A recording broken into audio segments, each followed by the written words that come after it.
भन्दिनमा सम्झिन्नौ किन तिमलाई फुर्सद चाहिन्छ सम्झिन अभागिता म हो। यति मिठो स्वर निकाल्न के गर्नुपर्दो रहेछ? आफै आइहाल्छ नि। हुरीसँगै उडेको पाता कहाँ पुगेर हराउने होला त यति कुरा भन्नु थियो यति मात्रै भन्छु। ए जानु भयो विदेशी बनेर बित्यो दिन आउने दिन गनेर फुल्यो निम पत्ता। लमजुङ चितीघर लान्छु त भन्या छौला छ मनमा। दर्शकबिन नमस्कार, म केशव पाण्डे। तपाईँ बेला मुस्कान अनलाइन टिभी र चन्द्रखड्का युट्युबबाट हामीलाई एकैसाथ हेर्दै हुनुहुन्छ। हामी दुई च्यानलमा रहेर तपाईँहरू माझ नयाँ नयाँ भिडियोहरू लिएर आउने गर्छौँ। आज पनि फेरि हामी नयाँ अतिथिको साथमा नयाँ भिडियो लिएर उपस्थित भइसकेका छौँ। सदा चाहिँ आज पनि मलाई क्यामेराम्यानबाट साथ रहेको छ साथी चन्द्रखड्का र आज मसँग हुनुहुन्छ रमाइलो कुरा कहानी गर्नका लागि गायिका, स्वरकी धनी, मिठो गायिका मनिषा गजमेर हुनुहुन्छ। स्वागत गरौँ अनि कहानीतर्फ लागौँ। स्वागत छ मनिषाजी। धन्यवाद। आराम हुनुहुन्छ? हजुर आरामै छु। तपाईँको साउन्ड अलिक सानो रहेछ बोली। हजुर सानो छ। ठिक छ। आजभोलि केमा व्यस्त हुनुहुन्छ मनिषाजी? केही नै, यत्तिकै बसी बसाएँ, त्यस्तो खासै व्यस्त नै छैन म। यस गीतहरू गाउनु भएको छ? हजुर। तपाईँको स्वर चाहिँ एकदम मिठो छ होइन त? हजुर ठिकै छ। आफूलाई कस्तो लाग्छ आफ्नो स्वर? आफ्नो स्वर ठिकै लाग्छ। के छ, सानैदेखि नै गीत गाउनुहुन्थ्यो कि? हजुर सानैबाट गाउँथेँ। र सुरुमा एउटा तपाईँको मिठो स्वरमा एउटा गीत सुनौ अनि कुराकानीतर्फ लागौँला। भन्दिनमा सम्झिन्नौ किन तिमलाई फुर्सद चाहिन्छ सम्झिन अभागिता म हो। पहिले तिम्रो मायामा बानी पार्यो सानो अहिले तिम्रै तिरस्कार कसो गरिसो। भन्दिनमा सम्झिन्नौ किन तिमलाई फुर्सद चाहिन्छ सम्झिन अभागिता म हो। पहिले तिम्रो मायामा बानी पार्यो सानो अहिले तिम्रो तिरस्कार कसो गरिसो। अहिले तिम्रो तिरस्कार कसो गरिसो। आहा, निकै मिठो गीत गाउनुभयो, एकदमै आनन्द लाग्ने खालको गीत गाउनुभयो। यति मिठो स्वर निकाल्न के गर्नुपर्दो रहेछ?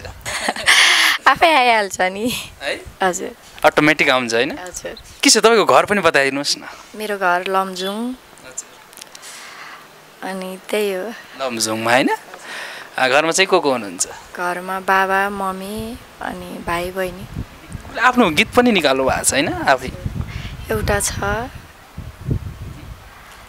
कतिको चल्यो आफ्नो गीत?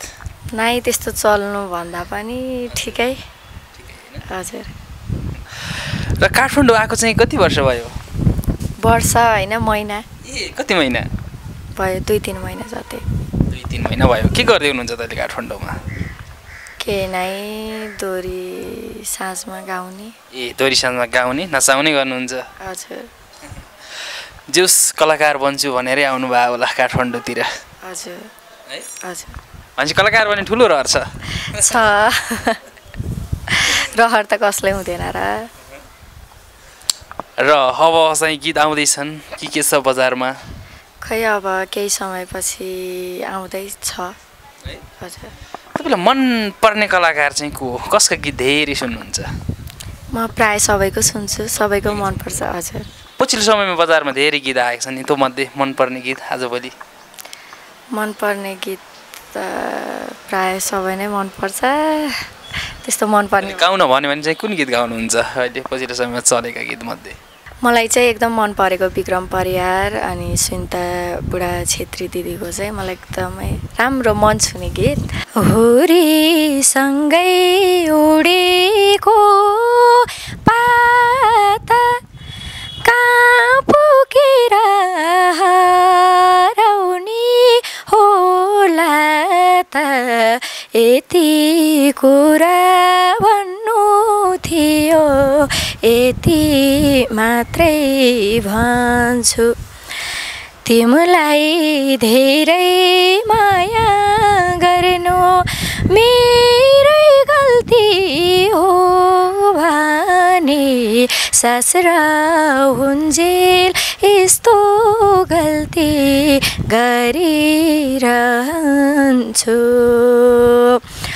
उडेको पाता कहाँ पुगेर हराउने होला त यति कुरा भन्नु थियो यति मात्रै भन्छु तिमीलाई धेरै माया गर्नु मेरै गल्ती हो भने ससुरा हुन्जेल यस्तो गल्ती गरिरहन्छु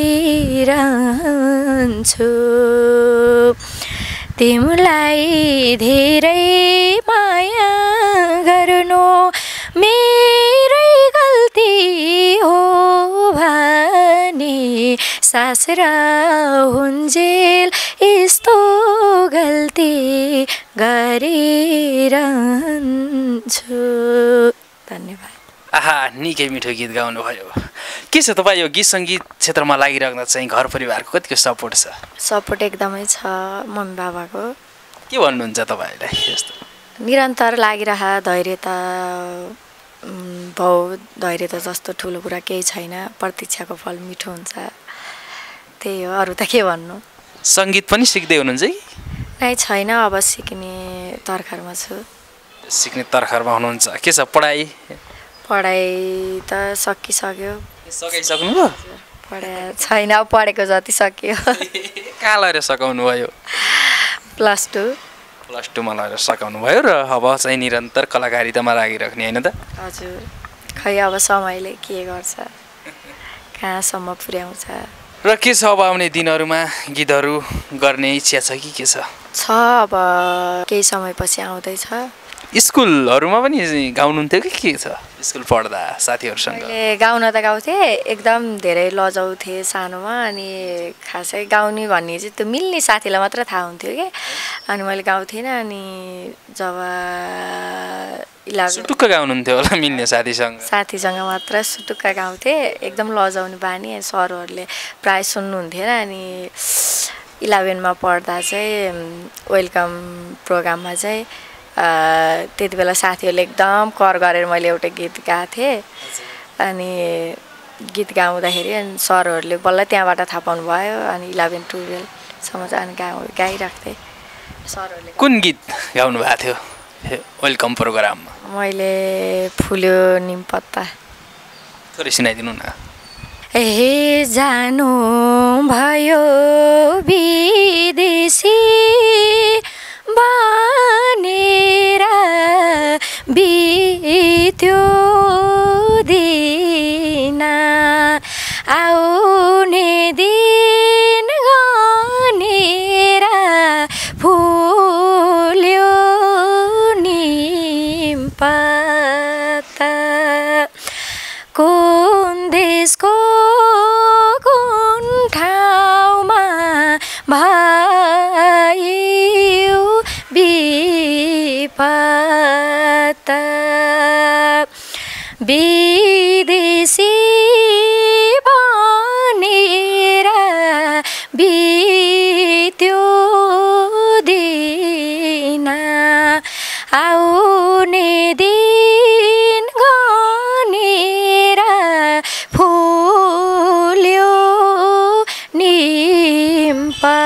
पत्ता कुन देशको कुन ठाउँमा भयो विपत्ता कुन देशको कुन ठाउँमा भयो विपत्ता।